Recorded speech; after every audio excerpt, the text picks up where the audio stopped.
Thank you, Helen, and thank you so much for that lovely introduction. It's been wonderful to hear Samuel and April and Kerry read. It's such a pleasure to read with such great poets.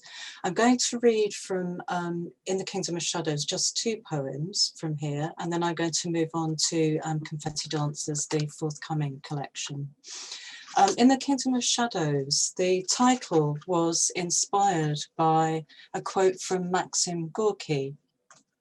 And he said, on seeing film for the first time in 1896, last night I was in the Kingdom of Shadows. And I was always struck by that quote because I absolutely love silent film, particularly German Expressionism.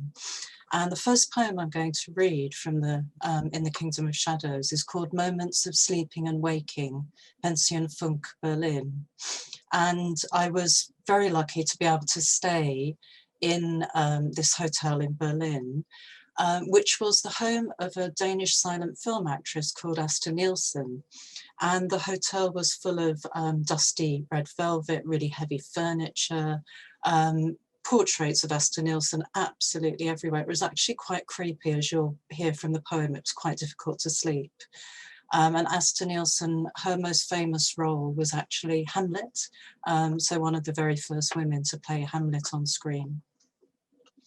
Moments of Sleeping and Waking, Pension Funk, Berlin. Clouds unfurl from the tatters of a stormy day. I drift away, a fish afloat in the protective net of night. I sleep beyond the ticking of the clock until a slammed door shakes me upright, face to face with Asta Nielsen, dressed as Hamlet, silently declaiming to be or not to be in Danish.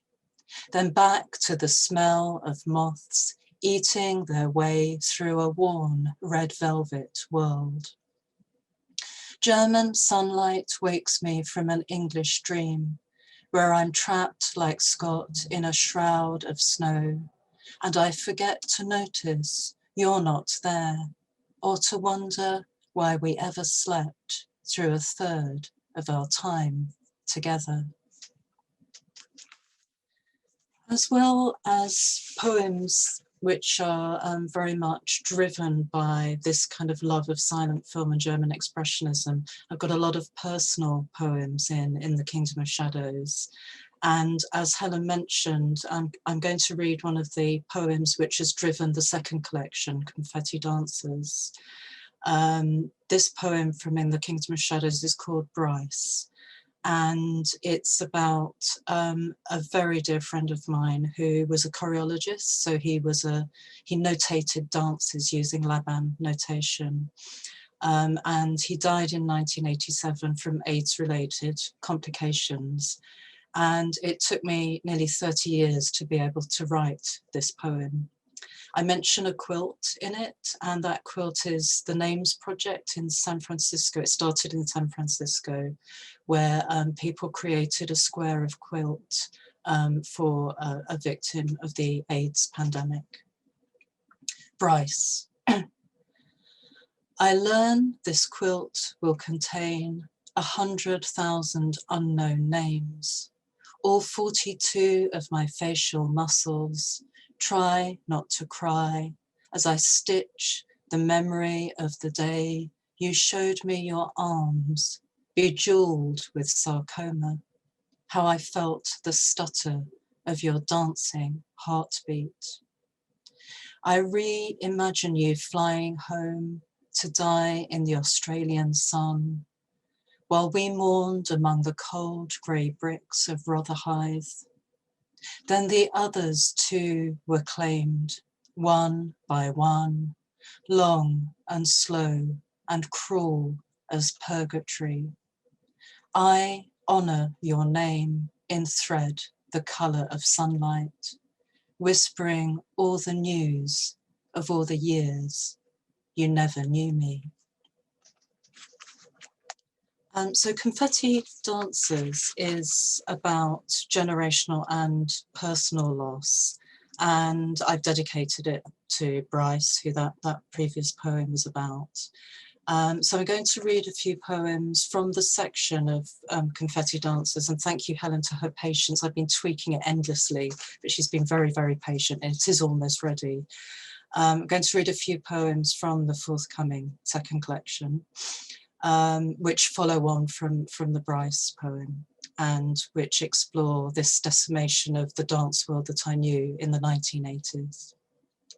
Obituary for your last pair of ballet shoes.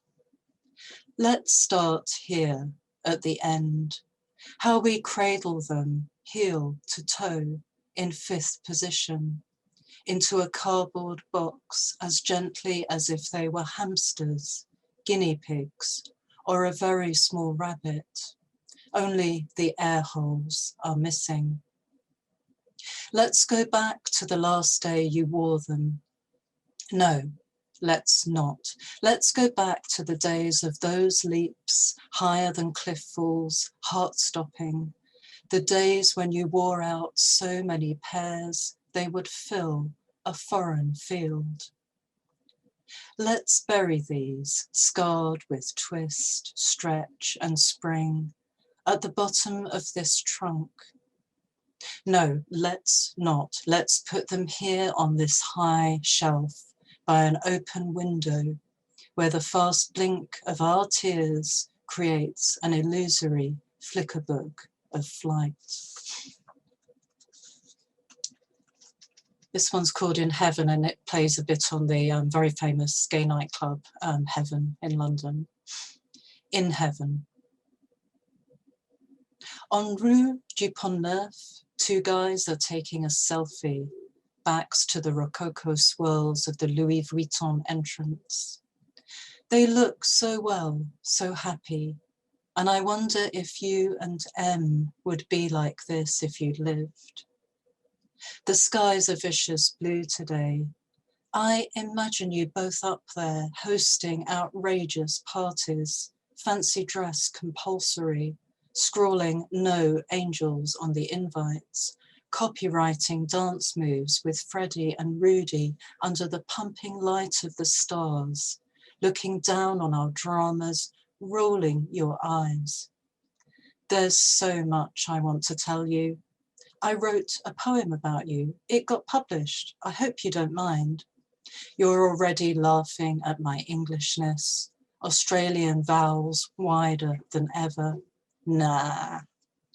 I'm still married, I say. Can you believe it? We've been together for longer than you've been dead. A man hurries past, frowning. It's not every day you see a woman talking to herself without a phone. It's considered a sign of genius, I mutter, high-fiving a passing cloud. And this is the final poem. Dead friend as imaginary dog. You've lived longer in my mind than in the flesh. Less tangible than that scratchy make-believe cat I used to blame for everything when my soundscape was the chittering white noise typical of onelings, like today's lone walkers on the beach who gossip to their loll-tongued dogs. It's called bimagination, this fuzzy line between belief and imagination. In another century, you would be household god, familiar, guardian angel. So, my darling, I imagine you as greyhound, ribby dancer's torso, burdened eyes, prim toenails, by my side, ready to listen. Thank you very much, everybody.